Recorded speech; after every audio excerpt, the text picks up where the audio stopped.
Orang bilang Indonesia baik-baik saja, atau orang bilang Indonesia tidak baik-baik saja, itu cerminan hatinya.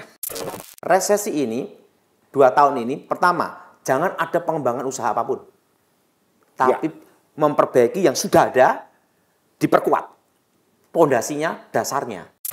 Buat saya, kalau Tuhan nyatakan sesuatu, nggak perlu saudara terintimidasi atau apapun. Yang penting kalau saudara rasa sesuatu yang Tuhan taruh dalam hati saudara, saudara persiapkan aja. Kan seperti saya bilang, tenang, bertahan, bergerak. Nggak ada salahnya kan?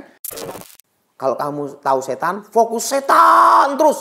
Nggak usah ke kanan atau ke kiri. Jadi selama ada setan, Pak Daud ada kerjaan. Saat Pak Gibet ngomong gini, yang penting kamu jangan jadi setannya sendiri. Nah, dari situ Pak Gibet, saya fokus. Satu bidang itu aja, saya pertajam. Dan karena setan pula, saya bisa ngawal presiden Pak Gibet. Jadi saya ingat beberapa kali Pak Daud diomongin orang, difitnah orang, dan saya cuma bilang Pak Daud gini, nggak apa-apa Pak Daud, tenang aja, orang mau fitnah mau maju aja terus. Nanti kalau dia diserang setan pasti dia cari Pak Daud. Nah, kenyataannya betul. Ya kan? Nah, sampai saya seminar di berbagai gereja pun ya bahas masalah setan. Seluruh Indonesia sampai Amerika sampai kemana-mana itu ya. Australia. Setan. Nah, bagaimana kita bergerak? Dan sempat nulis buku berapa biji itu? Wah, udah banyak Pak Gibet. Dan selalu bestseller Pak Gibet. Iya betul. Nah, fokuskan apa yang Anda alami untuk bertahan itu. Amin. Untuk bergeraknya apa? Karena apa yang Anda alami itu bukan kebetulan. Yes. Itu sudah Tuhan atur, Tuhan siapkan untuk masa depan. Pada waktu Musa dipanggil Tuhan, Tuhan bicara, apa yang di tanganmu Musa? Tongkat. Tuhan tidak bicara, pergi dulu cari emas untuk ngecor tongkat, jadi tongkat emas. Tidak Pak Gibet. Iya betul. Apa yang di tanganmu tongkat, itu yang dipakai Pak Gibet. Nah sekarang apa yang di tangan saudara? Apa yang saudara alami? Apa yang saudara tekunin?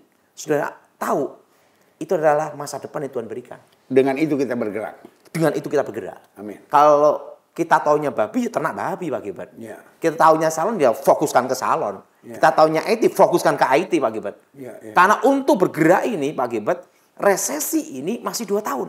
Ya. Dan ini nanti tambah bulan, tambah berat Pak Gibet. Ya.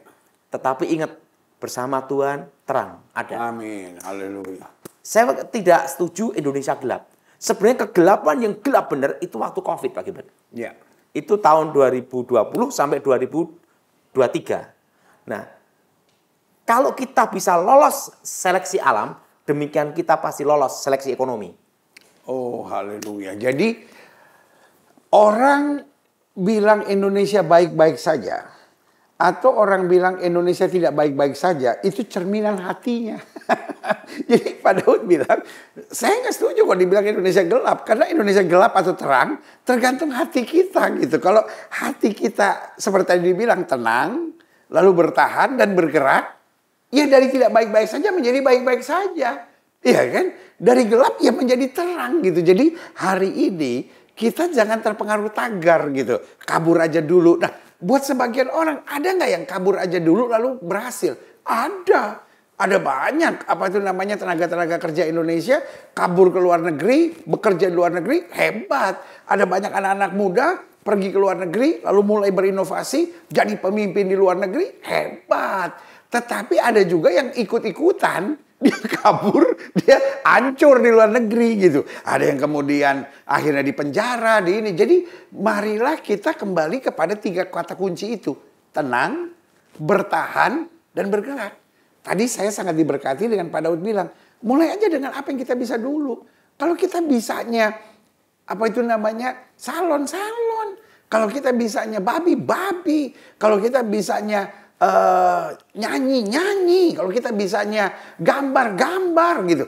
Intinya setiap orang pasti punya sesuatu. Kita jangan terpengaruh dengan tagar Indonesia baik-baik saja atau Indonesia tidak baik-baik saja, tergantung hati saudara. Tergantung mental saudara, tergantung iman saudara. Lanjut Pak Daud. Jadi bertahan bergerak ini mempertajam talenta yang ada. Mempertajam talenta yang ada. Inovasi.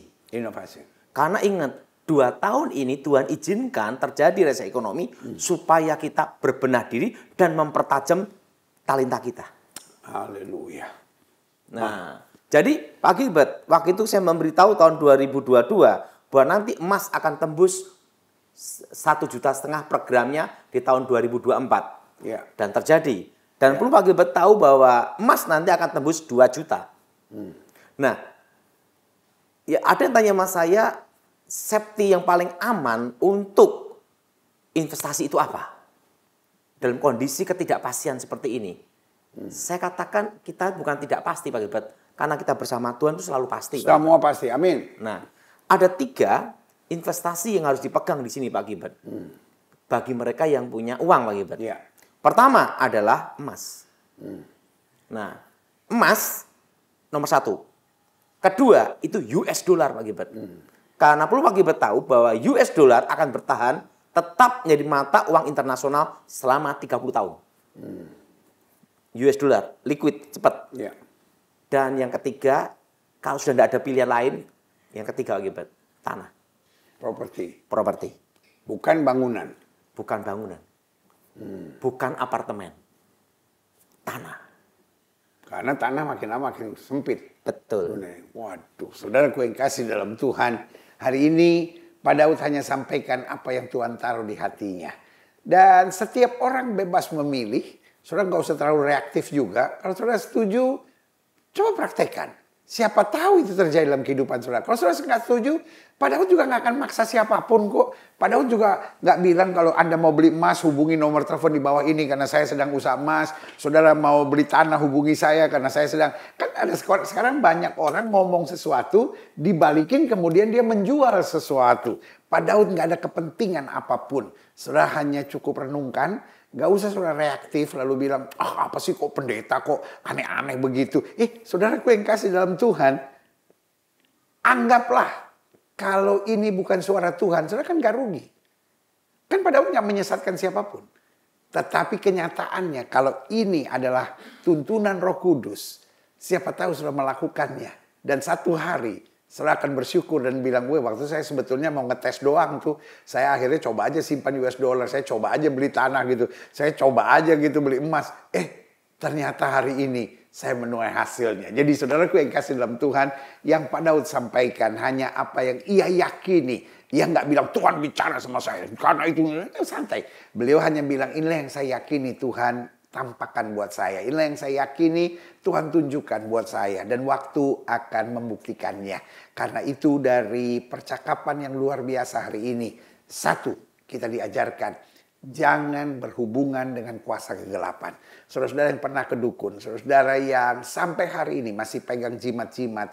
Saudara yang sampai hari ini masih percaya ramalan-ramalan nasib. Saudara yang sampai hari ini masih percaya sio-sio dan hari baik, bulan baik. Boleh nggak bertobat? Kita anak Tuhan percaya tuntunan Tuhan itu yang terbaik. Kita anak Tuhan percaya setiap hari adalah hari yang baik. Kita anak Tuhan percaya sesuai dengan imanmu jadi padamu.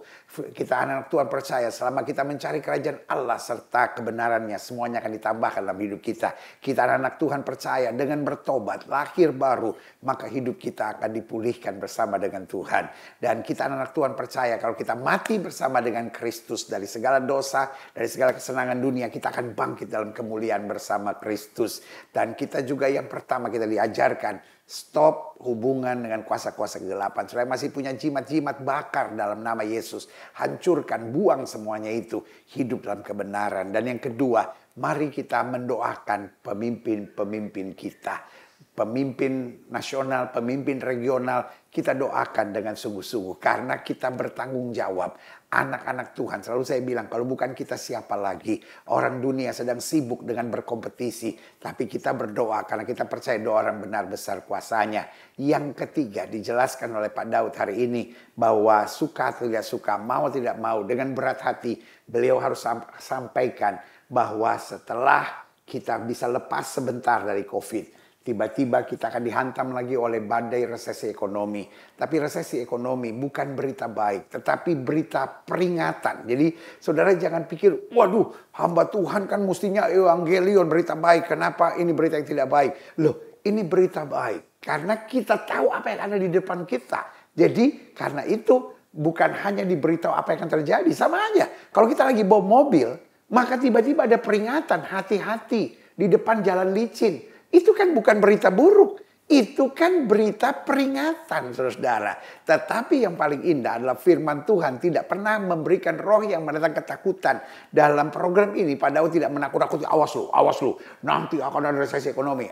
Tapi dengan tegas beliau katakan ada 3 langkahnya. Berarti Tuhan yang mengizinkan apa yang ada di depan kita. Tuhan yang memberitahu apa yang ada di depan kita. Tuhan juga memberi jalan keluarnya. Sehingga apapun yang terjadi, anak Tuhan tetap tangguh. Anak Tuhan tetap jadi berkat. Anak Tuhan tetap luar biasa. Yang pertama, tenang. Yang kedua, bertahan.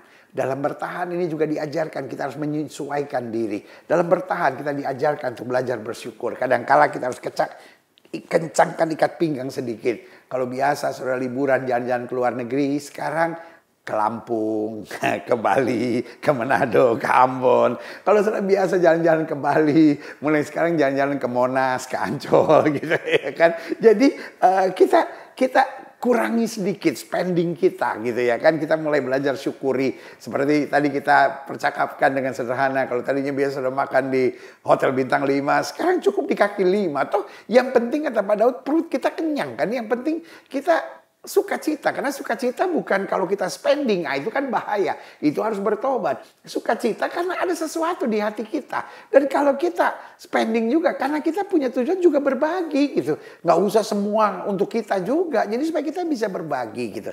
Nah, lalu selanjutnya juga diajarkan bukan hanya kita tenang dan bertahan, tetapi tetap bergerak. Tadi luar biasa diberitahu hal-hal yang bergerak itu di dalam 2 hal. Yang pertama mulai dengan apa yang kita punya, dengan talenta kita. Karena kesempatan untuk menghadapi resesi ini adalah kesempatan yang bagus untuk kita ngerti talenta kita. Kita bukan jadi orang yang dia bisa ini, tapi mulai saya bisa apa ya, lalu mulai kembangkan dan ada hal-hal yang baik akan terjadi sehingga hidup sudah lebih berarti, bermanfaat, berguna dan menjadi berkat buat orang. Lalu yang kedua, kalau sudah ada mulai berkat lebih, jangan spending seenaknya, jangan buang-buang sia-sia, tapi mulai ada 3 hal yang tadi diingatkan, ada emas, ada US dollar dan juga ada tanah yang Dan ada yang keempat lagi, Bet. Yang keempat? Perak. Ada perak. Nanti kalau yang tidak bisa beli emas, ya, beli perak. Karena di masa depan sampai 2035 yang naik secara bertahap, tapi pasti, tapi pelan-pelan untung mepet, itu perak Pak Gibran. Juga kalau pas-pasan banget, masih ada perak. Jadi saudaraku yang kasih bukan perhiasan. Tuhan, bukan perhiasan. Batangan. Tapi batangan. Emas maupun perak harus batangan. Ya. Dan hari-hari ini diingatkan jangan keluarkan uang seenaknya. Dan hal yang tadi juga bagus untuk kita diingatkan, jangan gampang berhutang. Iya. Bagaimana itu? Jadi gini Pak Gibran, resesi ini 2 tahun ini, pertama jangan ada pengembangan usaha apapun. Tapi memperbaiki yang sudah ada, diperkuat. Pondasinya, dasarnya. Ya. Karena kita mengalami deflasi dan inflasi bertemu sampai 2 tahun, Pak Gibran. Ya. Kedua, kalau utang bank dalam kondisi seperti daya beli turun gini, bunga bank kan tetap jalan, Pak Gibran. Akan naik lagi bahkan. Dan tidak bisa stop. Ya. Nah, yang ketiga, berkebun. Karena nanti yang tidak bisa dikalahkan AI itu adalah berkebun, Pak Gibran. Berternak, itu tidak bisa. AI tidak bisa ngalahin, Pak Gibran. Karena AI tidak bisa nanam bayam, Pak Gibran. Jadi saudaraku yang kasih dalam Tuhan, semuanya sudah ada di AI hari-hari ini. Dan dikhawatirkan banyak tenaga kerja akan diberhentikan, akan di PHK karena digantikan dengan robot, dengan AI. Saya tahu banyak dokter sudah sangat panik. Kenapa? Karena sekarang banyak operasi hanya akan dilakukan oleh operator karena dokter hanya mengawasinya. Dan itu berarti hanya dibutuhkan 1, 2, 3 orang dokter. Bayangkan driver, supir-supir akan sangat habis. Kenapa? Karena banyak mobil yang sedang direncanakan untuk tanpa driver. Dan itu akan sangat presisinya, akan sangat luar biasa. Dan kita lihat di Amerika sudah nggak ada orang jadi pembantu rumah tangga. Kenapa? Karena semua sudah diatur sedemikian rupa sampai baik sekali. Jadi saudaraku yang kasih dalam Tuhan, akan ada masanya. Hanya dibutuhkan orang-orang pintar, orang-orang berkualitas, orang-orang yang menguasai AI. Tapi Pak Daud bilang, bagaimana dengan orang-orang sederhana? Tetap berkebun. Kenapa urusan kebun ya kan? Gak bisa robot nanam bayam ya kan? Dan banyak hal yang kita perlu ingat. Misalnya seperti beternak dan lain-lain. Kelihatan banyak orang pikir, itu cuma beternak. Tapi saudaraku yang kasih dalam Tuhan, kita lihat waktu COVID. Justru pengusaha-pengusaha peternakan ini yang tetap maju dan tetap bertahan. Jadi saudaraku yang kasih dalam Tuhan, firman Tuhan hari ini mengajarkan kepada kita bahwa Tuhan itu selalu baik. Tuhan selalu memberi hikmat, Tuhan selalu memberi kekuatan, Tuhan selalu memberi jalan keluar.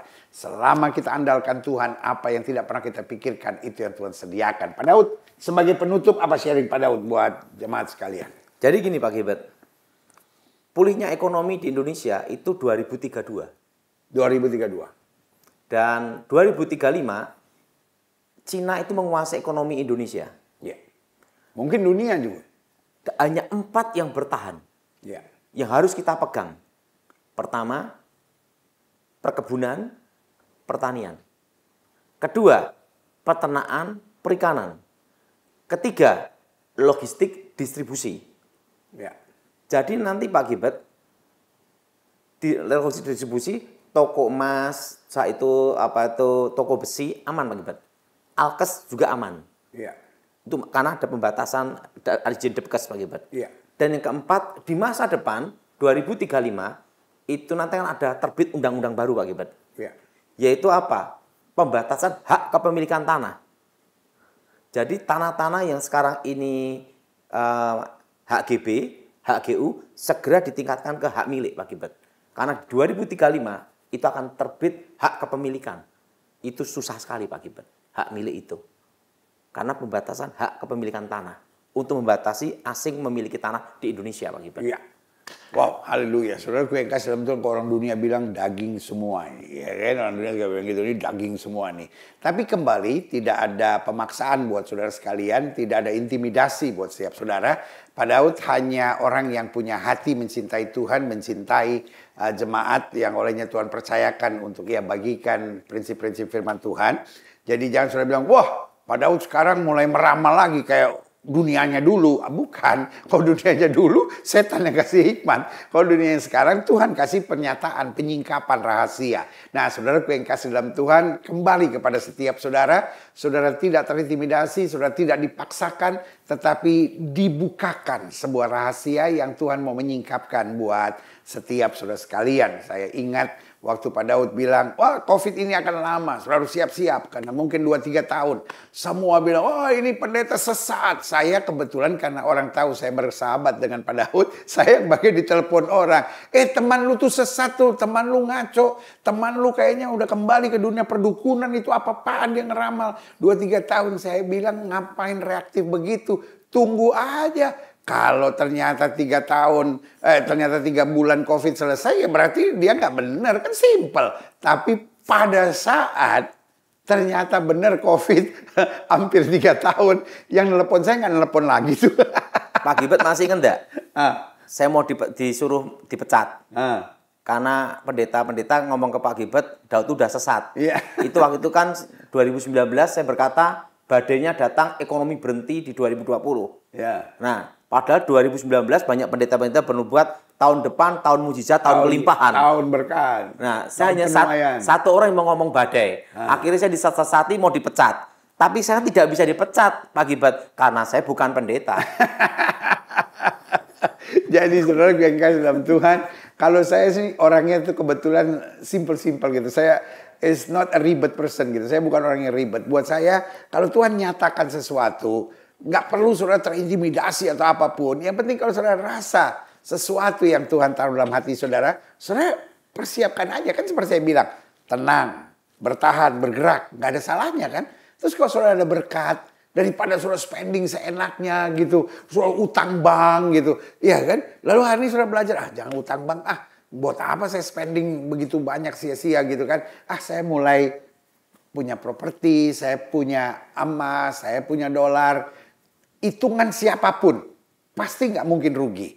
Pasti kemudian satu saat saudara akan bersyukur dan bilang, iya benar juga ya. Saya ikuti petunjuk Pak Pendeta Daud Tony, walaupun menurut saya aneh-aneh tetapi ternyata saya menuai hasilnya. Karena selalu saya bilang, untuk protes itu gampang, tetapi untuk melakukan apa yang benar itu membutuhkan hikmat. Satu hal yang saya tahu, apa yang dari Tuhan selalu akan membangun, selalu akan menguatkan, selalu akan menolong, dan selalu akan menjadikan kita orang-orang yang semakin diberkati. Pak Gilbert, Saatnya, sebelum terakhir, ya. gimana tenang? Boleh saya bicara gitu? Oh, lanjut. Saya pernah ditugaskan untuk mengawal kepala staf. Ya. Bintang 4. Ya. Pada waktu demo besar, Pak Gilbert. Akan ada demo gini. Waktu itu dari intelijen sudah memberitahu akan terjadi ini. Wah, pokoknya serba beritanya itu adalah serba menakutkan, Pak Gilbert. Dan itu nanti demonya ribuan, terjadi ini. Nah, waktu itu kepala staf, itu bintang 4, Pak Gilbert, ngomong, berangkat apa tidak, Daud? Saya ngomong, berangkat. Saya kawal sampai ke tujuan, sampai bandara, Pak Gilbert, langsung saya naik pesawat jet, sampai ke lokasi. Nah, waktu itu saya ngomong sama bintang 4 ini, saya minta mobil jenderal jangan pakai mobil ini. Mobil jenderal saya yang pakai. Jenderal pakai mobil yang lain. Untuk pengalian, Pak Gilbert. Ya. Nah, begitu waktu pengalian, untung waktu itu driver saya beritahu, jangan mendekat ke saya jarak 50 meter. Batasi jarak 100 meter. Lakukan. Kalau ada sesuatu, belokkan. Saya bilang gitu. Benar, Pak Gilbert. Tiba-tiba, masuk. Saya sama tim saya, satu mobil, Pak Gilbert, masuk ke tempat pendemo yang udah dikatakan akan jadi ini, masuk bleng di tengah, Pak Gilbert. Waktu di tengah itu, Pak Gilbert, mobil sudah diketok-ketok, udah gedor-gedor. Anarkis ini. Udah. Ini kita kan pengawal, Pak Gilbert. Ya. Nah, tim saya di dalam itu, Pak Gilbert, senjata semua, Pak Gilbert. Nah, senjata di bawah, Pak Gilbert. Kan kita kan pengawal khusus, Pak Gilbert. Ya. Nah, waktu itu mereka bertatap muka sama saya semua, gini semua, Pak Gilbert. Langsung, karena apa? Harus ada yang mengambil alih komando, Pak Gilbert. Ya.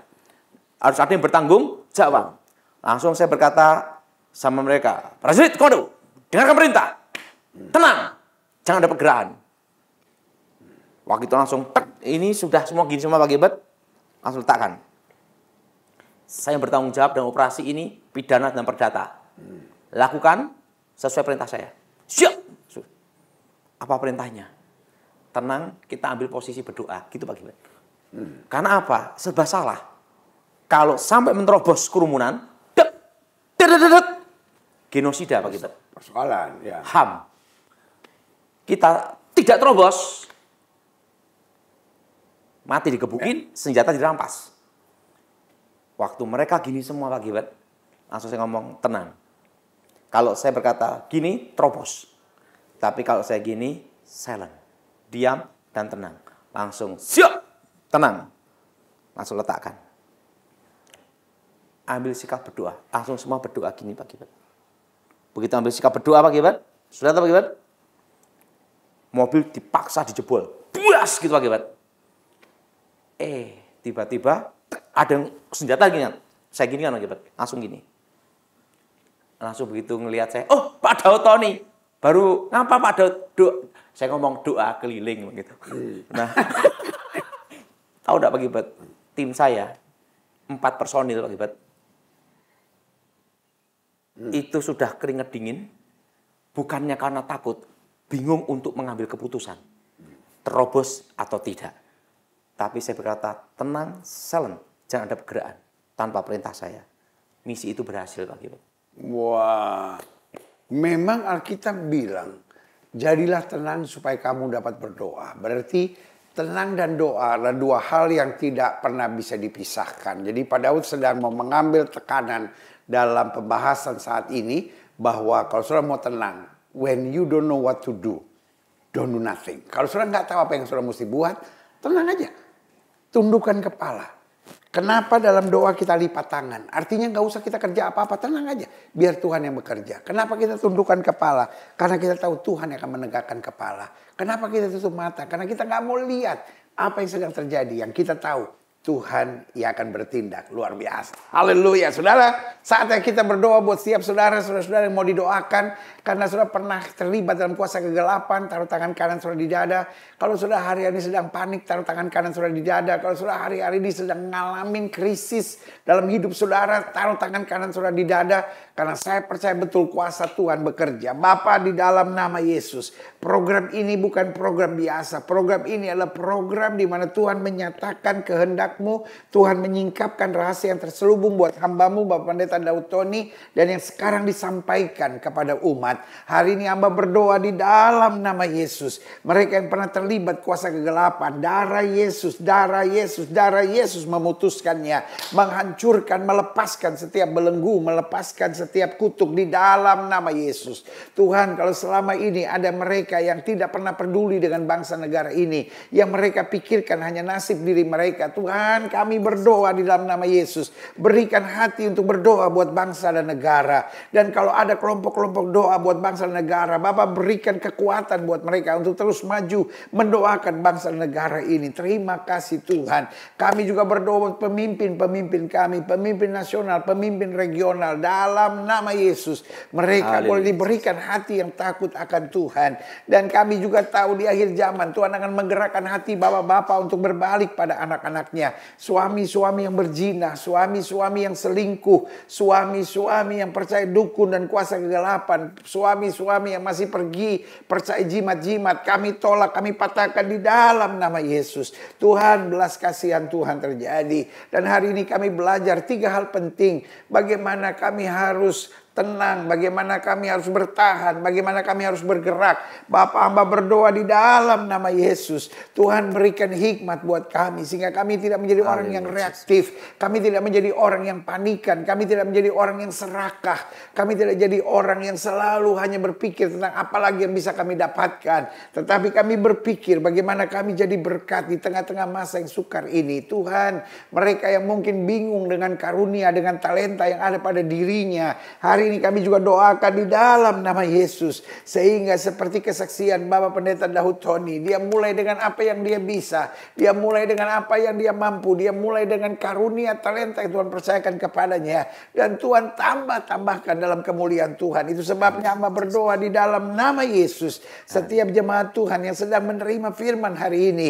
Mereka juga diteguhkan. Mereka dikuatkan. Mereka mengerti panggilan mereka. Dalam terang anugerah Tuhan. Di dalam nama Bapa, Anak dan Roh Kudus, di dalam nama Tuhan Yesus Kristus, terjadilah dalam kemuliaan Tuhan di dalam nama Yesus. Mereka yang taruh tangan kanan di dada hari ini juga terima jamahan Tuhan, terima urapan Tuhan, terima kekuatan Tuhan, dan terima kemampuan untuk tenang, untuk bertahan, untuk bergerak di tengah-tengah masa-masa yang sukar hari-hari ini. Karena buat kami Indonesia terang, buat kami Indonesia baik-baik saja. Karena itu hanya soal hati, bagaimana kami menghadapi tantangan. Setiap negara sedang ada dalam gejolak. Karena memang ini masa penampian di akhir zaman. Biarlah kami tidak pesimis memandang Indonesia, tapi kami tetap percaya ada hal yang baik. Karena Tuhan sayang Indonesia, Tuhan berkati Indonesia, Tuhan punya rencana yang indah buat Indonesia. Di dalam nama Yesus kami berdoa dan kami imani bahwa hal-hal yang baik Tuhan kerjakan dalam hidup kami. Di dalam nama Yesus kami berdoa. Haleluya. Sama-sama kita katakan amin. Amin. Haleluya. Pak Daud, sebelum kita berpisah hari ini ada sesuatu yang Tuhan taruh dalam hati Pak Daud untuk disampaikan? Pokoknya Indonesia tidak gelap.